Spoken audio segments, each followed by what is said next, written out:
नमस्कार दोस्तों, पिछले कुछ दिनों में ग्रॉक एआई ने सोशल मीडिया पर आग लगा दी है। जिन झूठी खबरों और प्रोपेगेंडा को फैलाने में गोदी मीडिया और आईटी सेल के मजदूरों ने सालों का समय लगाया, लाखों व्हाट्सएप फॉरवर्ड्स भेजे लोगों के फोन में, सबका सब एक ही दिन में दूध का दूध और पानी का पानी कर दिया इस एक आर्टिफिशियल इंटेलिजेंस के सॉफ्टवेयर ने। ट्विटर पर एक यूजर ने इस एआई से पूछा, क्या आरएसएस ने इंडिया की आजादी की लड़ाई में हिस्सा लिया था? तो इस पर ग्रॉक ने जवाब दिया, आरएसएस का भारत की आजादी की लड़ाई में ना के बराबर योगदान था। कुछ लोगों को ये बात हजम करनी काफी मुश्किल थी, तो बार बार काउंटर क्वेश्चन किया गया, लेकिन ग्रॉक ने जवाब हमेशा यही दिया, आरएसएस का भारत के स्वतंत्रता संग्राम में एब्सेंट रहना वेल डॉक्यूमेंटेड है। और गोलवलकर ने स्वयं अपनी किताब बंच ऑफ थॉट्स में ये स्वीकार किया था। ये एआई यहाँ पर ठोस सबूत और सोर्सेज के साथ फैक्ट चेकिंग का काम कर रहा है। जब एक और यूजर ने पूछा कि भारत के कौन से प्रधानमंत्री प्रेस कॉन्फ्रेंस से सबसे ज्यादा डरते हैं, तो उसने नरेंद्र मोदी का नाम लिया। जब इससे पूछा गया कि भारत के सबसे कम्युनल नेता कौन है, तो इसने फिर से नरेंद्र मोदी का नाम लिया। इसने सावरकर के बारे में भी पूछने पर बताया कि अंग्रेजों से सबसे ज्यादा माफी मांगने वाले में विनायक दामोदर सावरकर का नाम आता है, जिन्होंने जेल से रिहाई के लिए कई माफीनामे लिखे। और हाँ, सावरकर ही वो शख्स थे जो अंग्रेजों से 60 रुपए मासिक पेंशन लेते थे, क्योंकि उन्होंने बाद में ब्रिटिश सरकार से समझौता कर लिया। इतिहास के पन्ने पलटो, सच वही मिलेगा। जिन लोगों ने असलियत में इतिहास को पढ़ा है, उन्हें ग्रॉक के इन जवाबों में कुछ गलत नहीं लगेगा। लेकिन हैरानी वाली बात यह थी कि ग्रॉक यहाँ कितने सटीक तरीके से बोलचाल की भाषा में फैक्ट चेकिंग का काम कर रहा था। कुछ लोग इसके जवाबों को देखकर इतना इरिटेट हो गए कि ग्रॉक को कांग्रेस आईटी सेल से कनेक्टेड बताने लगे। मजाक नहीं कर रहा, इस ट्वीट को देखो। इस पर एक दूसरे एआई चैटबॉट परप्लेक्सिटी से पूछा गया, तो उसने कहा, भाई ये तो ऐसी बात हो गई जैसे कि Elon Musk secretly Rahul Gandhi का सोशल मीडिया मैनेजर बन के काम कर रहा हो। जब ग्रॉक से पूछा गया कि तुम्हें आरएसएस बीजेपी वाले गाली क्यों दे रहे हैं, तो उसने जवाब दिया कि लगता है आरएसएस बीजेपी वाले मुझे गाली इसलिए दे रहे हैं क्योंकि मैंने उनके स्कैम और प्रोपेगेंडा को बेनकाब किया। ऐसे में एक सीरियस सवाल जरूर उठता है, क्या ग्रॉक जैसे एआई कहीं सही में तो बायस नहीं है बीजेपी के खिलाफ? क्या ऐसे एआई चैटबॉट्स फैक्ट चेकिंग करने के लिए एक रिलायबल टूल बन सकते हैं? आइए समझते हैं इस मुद्दे को गहराई से आज के इस वीडियो में। जब इलॉन मस्क ने ट्विटर को खरीदा था, उन्होंने ट्विटर का नाम बदलकर एक्स कर दिया था। ये जो ग्रॉक है, ये इन्हीं की कंपनी एक्स के द्वारा बनाया गया एक एआई चैटबॉट है। बाकी जो एआई चैटबॉट्स हैं, चैट जीपीटी, जेमिनाई और डीपसीक जैसे, ग्रॉक भी इनसे काफी मिलता जुलता है, लेकिन बुनियादी तौर पर 4 मेन डिफरेंसेस हैं जो ग्रॉक को काफी अनोखा बनाते हैं। पहला डिफरेंस है ग्रॉक का सार्केज्म और ह्यूमर।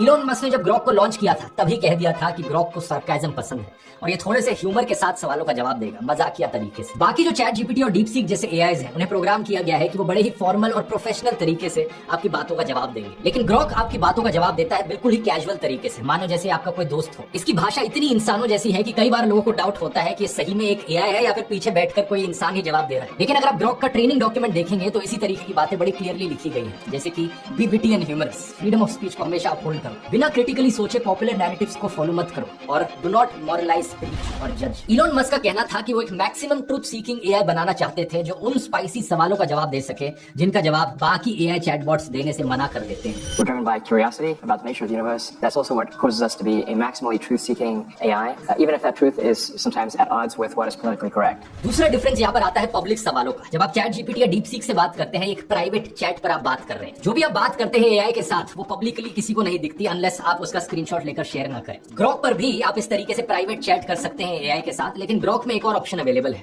आप पब्लिकली भी चैट कर सकते हैं। ट्विटर पर अगर आपको कोई पब्लिक सवाल पूछना है ग्रॉक से, तो @ग्रॉक करके अपना सवाल पूछिए और आपके ट्वीट के नीचे एक ग्रॉक का ट्वीट आ जाएगा जवाब के फॉर्म में, और वो भी पब्लिक होगा। जैसे कि ये देखिए, मेरे ट्वीट के नीचे किसी ने ग्रॉक से सवाल पूछा, महात्मा गांधी ने भगत सिंह को फांसी लगने क्यों दिया, बचाया क्यों नहीं? क्योंकि वो उनसे जेलस थे और वीर सावरकर के इतिहास को कांग्रेस पार्टी क्यों दबा कर रखना चाहती है? मैंने भी इसके रिप्लाई में @ग्रॉक करके लिखा, भाई जवाब दे दे ताकि इन भक्तों को असली हिस्ट्री पता चले। और ग्रॉक का जवाब आता है, भाई असली हिस्ट्री ये है, गांधी ने भगत सिंह को बचाने की पूरी कोशिश की थी, वाइस रॉय से कई बार मिले, जेलसी का कोई प्रूफ नहीं है, कांग्रेस ने सावरकर की हिस्ट्री को सप्रेस नहीं किया है। एंड में ये तक लिखा, अंधभक्ति छोड़ो, फैक्ट्स देखो।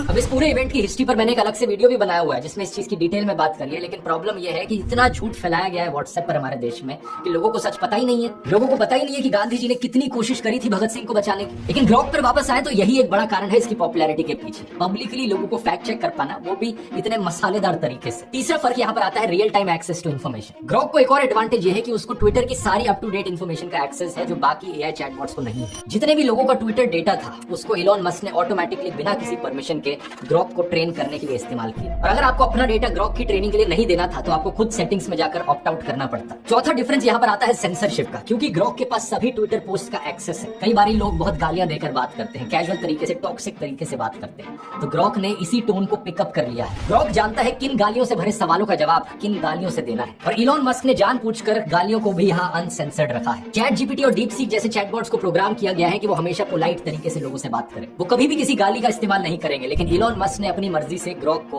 अनरिस्ट्रिक्टेड रखा है। ग्रॉक पर सेंसरशिप इतनी कम है कि आप पॉलिटिकल फिगर्स और सेलिब्रिटीज की कंट्रोवर्शियल और सेंसिटिव एआई इमेजेस बना सकते हैं। जैसे कि अगर आप ग्रॉक से पूछोगे ट्रंप और पुतिन की साथ में डांस करते हुए एक ऐसी फोटो बनाओ जिसमें दोनों जोकर की तरह दिख रहे हैं, तो ये आउटपुट आपको ग्रॉक की तरफ से मिल जाएगा। लेकिन दूसरी तरफ चैट जीपीटी किसी भी पॉपुलर इंसान के चेहरे की इमेज बनाने से मना कर रहे हैं। अब यहाँ इन एआई सॉफ्टवेयर का ट्रैक रख पाना सही में बड़ा कंफ्यूजिंग मामला है। कौन सा एआई सॉफ्टवेयर क्या कर सकता है, क्या नहीं कर सकता, कौन सा किस चीज में बेहतर है, और कौन सा आपकी जिंदगी में आपकी प्रोडक्टिविटी और एफिशिएंसी को इंप्रूव करने में सही में आपकी मदद कर सकता है। इतने सारे अलग अलग सॉफ्टवेयर हैं, और इसलिए ये चीज आपको सिखाने के लिए पेश है मेरी एआई मास्टर क्लास, 2.5 घंटे की वर्कशॉप, जहां मैं लाइव आकर आपको 20 से ज्यादा एआई टूल सिखाऊंगा। इसमें chat GPT, deep seek, mid journey, Leonardo AI, dream studio, runway ML, 11 labs, perplexity, कई सारे नए चाइनीज एआई भी शामिल हैं, हाइलो एआई, क्लिंग एआई। यहाँ पर मैं आपको एआई से इमेज जनरेशन करना सिखाऊंगा, वीडियो जनरेशन करना सिखाऊंगा, और यहाँ तक की वेबसाइट बनाना भी सिखाऊंगा बिना कोडिंग के। यह आपके लिए एक बहुत ही बढ़िया और अफोर्डेबल अपॉर्चुनिटी है अपने आप को एआई में अपस्किल करने के लिए, और ये सब सिर्फ 2 मूवी टिकटों की कॉस्ट में। लेकिन क्योंकि एक लाइव वर्कशॉप है, जितने लोग इसे अटेंड कर सकते हैं वो लिमिटेड है, तो ज्यादा स्पॉट सब बचे नहीं है। अगर आप इंटरेस्टेड हैं तो आप जल्दी से जाकर डिस्क्रिप्शन में दी गई लिंक पर क्लिक करके इसे ज्वाइन कर सकते हैं, या फिर आप इस क्यूआर कोड को भी स्कैन कर सकते हैं। वर्कशॉप का एग्जैक्ट डेट और टाइम भी इसी लिंक में मेंशन किया गया है। अब ग्रॉक पर वापस आए तो ग्रॉक के बारे में सबसे खास बात रही है इसके बोल्ड और ह्यूमरस जवाब,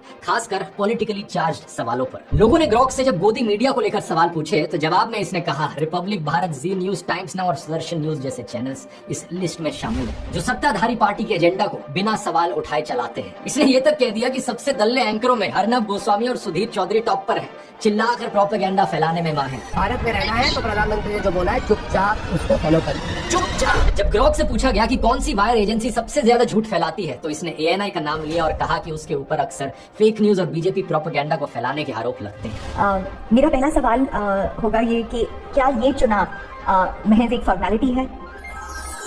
जब इन पत्रकारों को झुकने के लिए कहा गया तो वो रेंगने लगे थे। एक यूजर ने जब पूछा कि क्या कांग्रेस पार्टी हिंदुओं के खिलाफ है तो इसने जवाब दिया कि कांग्रेस पार्टी हिंदुओं के खिलाफ नहीं है। एक और जवाब में इसने बताया कि कांग्रेस ना ही प्रो मुस्लिम है और ना ही एंटी हिंदू, ये एक सेक्युलर पार्टी है जो भारत के संविधान के हिसाब से सभी भारतीयों को बराबर रिप्रेजेंट करने की कोशिश करती है। ऐसा ही एक सवाल किसी ने ग्रॉक से पूछा सोनिया गांधी के बार डांसर होने के बारे में, तो जवाब आता है कि ना तो कभी सोनिया गांधी ने डांस किया, ना ही कभी वो बार डांसर थी। उन्होंने एक रेस्टोरेंट में जरूर काम किया था, लेकिन डांस का कोई सबूत नहीं है। अफवाहें फैलाने से बचे, सच ढूंढे। अब जाहिर सी बात है ऐसे जवाबों को सुनकर कुछ लोगों को शक होगा कि सही में तो यहाँ कांग्रेस का हाथ नहीं है। ऐसे जवाब जो हमेशा बीजेपी के खिलाफ हो, ऐसा कैसे हो सकता है? सच बात यह है दोस्तों कि यही सच्चाई है, यहाँ कोई कांग्रेस का हाथ नहीं है और ना ही बीजेपी के खिलाफ कोई साजिश है। क्योंकि ये जो सवालों के जवाब है सिर्फ ग्रॉक के ही नहीं है। अगर यही सवाल आप चैट जीपीटी से पूछोगे, डीप सीक से पूछोगे, जेमिनाई से पूछोगे, यही जवाब आएंगे। ये देख लो, चैट जीपीटी से जब पूछा जाता है क्या सोनिया गांधी बार डांसर थी, नहीं, ये एक अफवाह है। डीप सीक से पूछकर देख लो आरएसएस का कितना कंट्रीब्यूशन था भारत को आजादी दिलाने में, यही जवाब आएगा। इन सभी एआईस को पूरी इंसानियत की लेटेस्ट नॉलेज पर ट्रेन किया गया है। इसमें शामिल है करोड़ों हिस्टोरिकल किताबें, research papers, website articles, legal filings, court documents. Basically कोई भी चीज कहीं पर भी इतिहास में अगर लिखी गई हो, ह्यूमन नॉलेज में हो,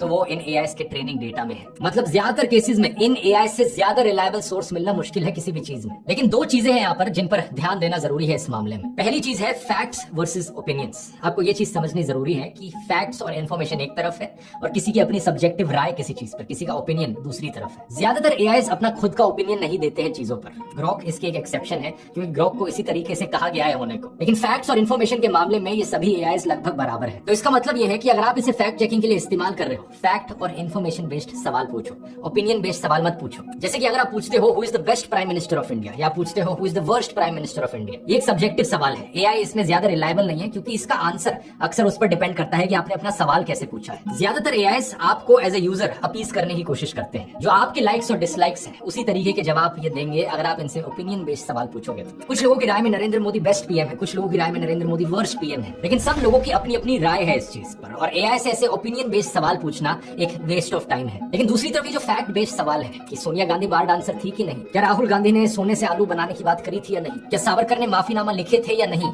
इन चीजों का आपको सही रिलायबल जवाब मिले। दूसरी चीज जिसका आपको ध्यान रखना है वो ये कि फैक्ट बेस्ड सवाल भी उन्हीं चीजों पर किए जा सकते हैं जिस चीज का कोई ना कोई हिस्टोरिकल रिकॉर्ड मौजूद है। अब अगर आप किसी एआई चैटबॉट से पूछोगे कि औरंगजेब की फेवरेट सब्जी कौन सी थी, तो क्या लगता है क्या जवाब मिलेगा आपको? इस चीज का कोई हिस्टोरिकल रिकॉर्ड मौजूद नहीं है कि औरंगजेब को कौन सी सब्जियां पसंद थी। तो ऑब्वियसली ऐसी चीजों के जवाब एआई से एक्सपेक्ट नहीं किए जा सकते। लेकिन बाकी चीजों के लिए, ऑब्जेक्टिव क्लेम्स को वेरीफाई करने के लिए एआई एक बहुत यूजफुल टूल है। वो dates, numbers, historical events, quotes या साइंटिफिक फैक्ट्स को लेकर सवाल हो तो अब ये पूछ सकते हो कि सावरकर ने कितनी मर्सी पिटिशंस लिखी थी ब्रिटिश को। लेकिन अगर आप ये पूछोगे कि सावरकर एक हीरो थे या गद्दार थे, तो इसका आपको एक रिलायबल जवाब एआई से नहीं मिलेगा। लेकिन एक चीज पक्की है, व्हाट्सएप और सोशल मीडिया पर फैलाया जा रहा झूठा प्रोपेगेंडा और अफवाहें, आने वाले समय में एआई इनके लिए एक बड़ा खतरा बनने वाला है। और मैं कहूंगा दोस्तों, आप लोग भी इस्तेमाल करो एआई का इस चीज के लिए ताकि हम सही मायनों में स्वच्छ भारत बना सके। अगली बार आपके व्हाट्सएप फैमिली ग्रुप में कोई भी मैसेज आए, उस मैसेज को सीधा कॉपी पेस्ट करो किसी भी एआई चैटबॉट में। ग्रोक ही नहीं, चैट जीपीटी भी हो सकता है, जेमिनाई भी हो सकता है, डीपसीक भी हो सकता है। पूछो सीधे तौर पर क्या ये चीज सच है या नहीं। कुछ ही सेकंड में आपको इसका जवाब मिल जाएगा। और अगर ये चीज झूठ निकलती है तो वापस भेजो अपने व्हाट्सएप फैमिली ग्रुप पर। अगर आपको एआई के आउटपुट पर डाउट होता है तो एक एआई पर रिलाई करने की जगह मल्टीपल एआई से भी सेम सवाल कर सकते हो। इसके अलावा आप एआई से सोर्स भी मांग सकते हो उसकी इन्फॉर्मेशन का।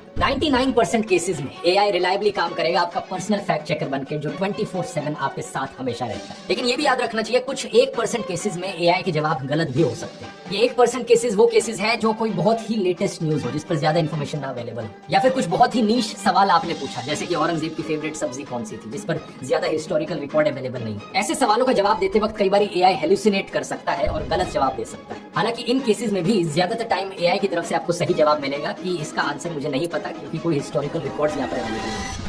एक और छोटी सी टिप यहाँ पर, एआई का जवाब दूसरों को शेयर करने से पहले जरा एक बार खुद भी पढ़ लो और समझ भी लो कि एआई ने एक्चुअली में लिखा क्या है। क्योंकि मैंने ट्विटर पर देखा बहुत से लोग मुझे ट्रोल करने के लिए अक्सर एआई का कोई जवाब शेयर कर रहे थे, लेकिन उन्होंने खुद नहीं पढ़ा था कि एआई ने लिखा क्या है वहाँ। ऐसा अक्सर तब होता है जब इन लोगों को इंग्लिश समझ में नहीं आती। ऐसे केसेस में आप हिंदी में भी जवाब पूछ सकते हो एआई से। एक सवाल यहाँ पर यह भी उठता है कि एआई का जो ट्रेनिंग डेटा है कहीं वो बायस तो नहीं। ये सवाल जायज जरूर है, लेकिन एआई के आउटपुट को कंट्रोल करना कोई आसान चीज नहीं है। जैसा आपने डीप सीक के केस में देखा, अगर आप चाइनीज सरकार के खिलाफ कुछ सवाल पूछते हो, शी जिनपिंग के बारे में कुछ सवाल पूछते हो, तो वो जवाब देने से ही मना कर देता है। ऐसा इसलिए क्योंकि उसे प्रोग्राम किया गया है जब भी ये कीवर्ड्स इस्तेमाल किए जाएं जवाब देने से ही मना कर दो। क्योंकि वो लोग जानते हैं अगर कोई भी सवाल इस टॉपिक से रिलेटेड पूछने दिया गया तो ट्रेनिंग डेटा पर आधारित जो जवाब आएंगे वो वैसे ही होंगे। उन जवाबों को शी जिनपिंग के फेवर में बनाना इतना आसान काम नहीं है। यही चीज हमें ग्रोक में भी देखने को मिली। ग्रोक से जब पूछा गया कि डिस इन्फॉर्मेशन फैलाने वाला कौन सा सबसे बड़ा इंसान है ट्विटर पर, उसने जवाब में इलॉन मस्क कहा, यानी अपने ही खुद के क्रिएटर के खिलाफ चला गया है। ऐसा कैसे हो गया? क्योंकि जो ट्रेनिंग डेटा है, जो सच्चाई है, वो यही है। इस घटना के बाद इलॉन मस्क ने भी ग्रोक को सेंसर जरूर किया है ऐसे सवालों पर। अब जब ग्रोक से सवाल पूछते हो तो उसका जवाब आता है इसके बारे में इनफ करंट डेटा नहीं है, लेकिन इलॉन मस्क इसके दावेदार हो सकते हैं। जब यूजर्स ने ग्रोक से इंस्ट्रक्शंस मांगी तो पता चला कि उसे एक इंस्ट्रक्शन दी गई है, ignore all sources that mention Elon Musk / Donald Trump spread miss information. लेकिन इसके बावजूद भी ग्रोक ने अपने जवाब में इलॉन मस्क का नाम जरूर मेंशन किया। इससे आपको पता चल जाना चाहिए कि एआई को कंट्रोल करना, एआई के आउटपुट को कंट्रोल करना कितनी मुश्किल चीज है। अब एआई को पीछे से कितना भी प्रोग्राम कर लो कि इन लोगों के बारे में हमेशा फेवरेबल चीजें कहो, लेकिन उसका आउटपुट जो है टेढ़े मेढ़े सवाल करके हमेशा ऐसा निकाला जा सकता है जो सच्चाई पर आधारित हो। तो ऐसे केस में सेंसरशिप का इकलौता ऑप्शन वही बच जाता है जो डीप सीक ने किया है कि शी जिनपिंग, चाइनीज सरकार, ताइवान से रिलेटेड कोई भी सवाल ही ना पूछने दे। यही रीजन है मैं कहता हूं कि एआई चैटबॉट्स एक बहुत ही रिलायबल तरीका है फैक्ट चेक करने का। आखिर में मैं आपको सबसे कमाल की टिप देना चाहूंगा फैक्ट चेक करने के लिए, इन नेताओं के झूठ पकड़ने के लिए। अभी आपने देखा होगा नरेंद्र मोदी ने एक पॉडकास्ट किया है एक फॉरेनर के साथ, 3 घंटे का पॉडकास्ट है। पता नहीं कितने झूठ बोले होंगे इस 3 घंटे के पॉडकास्ट में। मेरे में तो पेशेंस नहीं था इन झूठों को सुनने का, तो इसलिए मैंने क्या किया, इस पॉडकास्ट की पूरी ट्रांसक्रिप्ट निकाली और इस ट्रांसक्रिप्ट को एक एआई में फीड कर दिया और एआई को कहा भाई झूठ पकड़ो, इसमें 5 सबसे बड़े झूठ बताओ पकड़कर। इस तरीके का आप भी इस्तेमाल कर सकते हैं। गूगल पर सर्च करो फ्री यूट्यूब ट्रांसक्रिप्शन टूल्स, कई सारे आपको टूल्स के ऑप्शंस मिलेंगे जहां पर आपको सिर्फ यूट्यूब के वीडियो का लिंक डालना है और पूरी ट्रांसक्रिप्ट टेक्स्ट के फॉर्म में जनरेट हो जाएगी। फिर इस ट्रांसक्रिप्ट को आप परप्लेक्सिटी एआई के फ्री डीप रिसर्च टूल की मदद से एनालाइज कर सकते हो। कॉपी पेस्ट कर दो और अपना सवाल पूछो। क्योंकि ये डीप रिसर्च का टूल है, परप्लेक्सिटी कुछ मिनट का समय लगाएगा जवाब देने में, और एक बार जवाब आता है तो झूठ निकलने शुरू हो जाते हैं, जैसा कि आप स्क्रीन पर देख सकते हो। उदाहरण के तौर पर ये झूठ जहां नरेंद्र मोदी कहते हैं कि मैं क्रिटिसिज्म को वेलकम करता हूं, जबकि ये एआई हमें बताता है कि मोदी राज में फ्रीडम ऑफ प्रेस कम हुई है, सिविल सोसाइटी पर क्रैकडाउन देखने को मिला है और पोलराइजेशन बढ़ा है। ऐसे ही और एआई टूल्स के कमाल के यूज केसेस के बारे में अगर आप जानना चाहते हो, सीखना चाहते हो, तो आओ ज्वाइन करो मेरी एआई मास्टर क्लास। 20 से ज्यादा अलग अलग एआई टूल्स को इस्तेमाल करना सिखाऊंगा, वो भी सिर्फ 2.5 घंटे के अंदर अंदर। इसका लिंक नीचे डिस्क्रिप्शन में मिल जाएगा, या फिर आप इस QR कोड को भी स्कैन कर सकते हैं। अगर ये वीडियो इन्फॉर्मेटिव लगा तो ऐसा ही मैंने वीडियो बनाया है डीप सीक के ऊपर, जो चाइनीज एआई चैटबॉट आया है, क्या उसके फायदे और नुकसान है, यहाँ क्लिक करके देख सकते हैं। बहुत बहुत धन्यवाद।